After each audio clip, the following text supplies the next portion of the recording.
বিশ্ববিদ্যালয়ের টিএসসির সামনে আছেন সহকর্মী ফেরদৌস রহমান। আমরা ভোট শেষে আসলে ক্যাম্পাসের এখন কেমন পরিস্থিতি সেটি জানতে তার সঙ্গে যুক্ত হচ্ছি। ফেরদৌস, আমাদের জানান সেখানে এখন কেমন পরিস্থিতি? আমরা জানতে পেরেছি যে নিরাপত্তা খুব বাড়ানো হয়েছে, সেখানে আসলে সর্বশেষ কেমন পরিস্থিতি আমাদের জানাবেন।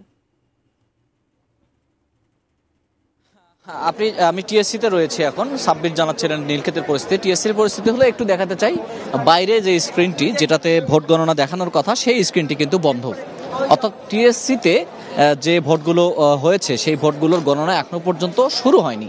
এবং এটি নিয়েই কিছুক্ষণ আগে ছাত্রদলের যে ভিপি প্রার্থী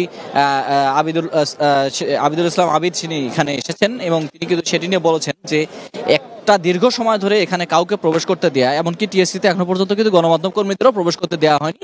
টিএসসির মূল ফটকটি লাগানো। ছাত্রদলের প্রার্থীরা এখানে এসেছিলেন, তারাও ভিতরে প্রবেশের চেষ্টা করেছেন, ব্যর্থ হয়ে তারা ফিরে গেছেন এবং তারা বলেছেন নির্বাচনে যে কারচুপি হচ্ছে এটি তার প্রমাণ। তারা এটি তাদের পক্ষ থেকে বলেছেন। এর আগে আপনি জানেন যে নিশ্চয়ই যে ঢাকা বিশ্ববিদ্যালয়ের উপাচার্যের সঙ্গে ছাত্রদলের কেন্দ্রীয় নেতারা তারা গিয়েছিলেন। উপাচার্যের সঙ্গে তাদের বলা যায় যে বেশ বাক্য বিনিময় হয়েছে, উত্তপ্ত বাক্য বিনিময়, এবং তারা বলেছেন যে উপাচার্য এই নির্বাচনে কোনো একটা পক্ষ নিয়েছেন এবং সে কারণে এই নির্বাচনে কোনো ধরনের অনাকাঙ্ক্ষিত পরিস্থিতি হলে সে দায়টা উপাচার্যকে নিতে হবে বা বিশ্ববিদ্যালয় প্রশাসনকে নিতে হবে, এরকম একটি অভিযোগ তারা করেছিলেন। তারপরই তারা টিএসসিতে আসেন এবং টিএসসিতে প্রবেশের চেষ্টা করে পারেননি।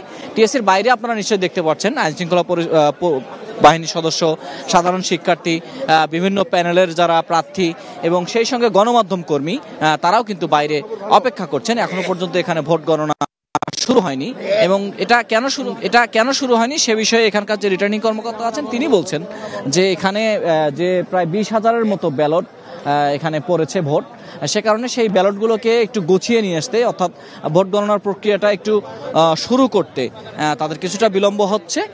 তবে তারা চেষ্টা করবেন শিগগিরই যাতে এটা শুরু করা যায়, সেটি তারা শুরু করবেন। এখন পর্যন্ত টিএসসির গেটটি বন্ধ রয়েছে, কাউকে ভিতরেও প্রবেশ করতে দেওয়া হচ্ছে না। এই হলো এখানকার পরিস্থিতি। আর আপনারা জানেন যে ছাত্রদল এখানে এসে তারা কিন্তু বেশ উত্তপ্ত বাক্য বিনিময় করেছে, বিভিন্ন রকম কথাবার্তা তারা বলেছে এবং তারা বলেছে এই নির্বাচনে একটি নির্দিষ্ট পক্ষকে বিশ্ববিদ্যালয় প্রশাসনের পক্ষ থেকে সহযোগিতা করা হচ্ছে এবং তাদের পক্ষ নেওয়া হয়েছে প্রশাসনের পক্ষ থেকে। সে কারণে এই নির্বাচনটি একটি কারচুপি নির্বাচন এবং সেটি হতে যাচ্ছে এবং ছাত্রদল বলছে তার জন্য যে কোনো অনাকাঙ্ক্ষিত পরিস্থিতি হতে পারে, যেটির আসলে দায়টা বিশ্ববিদ্যালয় প্রশাসনকেই নিতে হবে।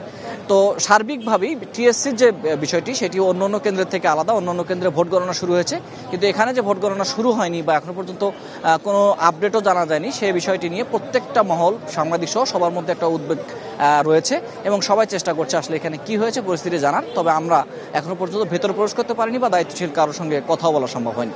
এই হলো আমার কাছে সর্বশেষ পরিস্থিতি টিএসসি। তবে আমরা অপেক্ষা করছি, আমরা সর্বশেষ কিছু পেলে নিশ্চয়ই আপনাকে জানাবো সেটি।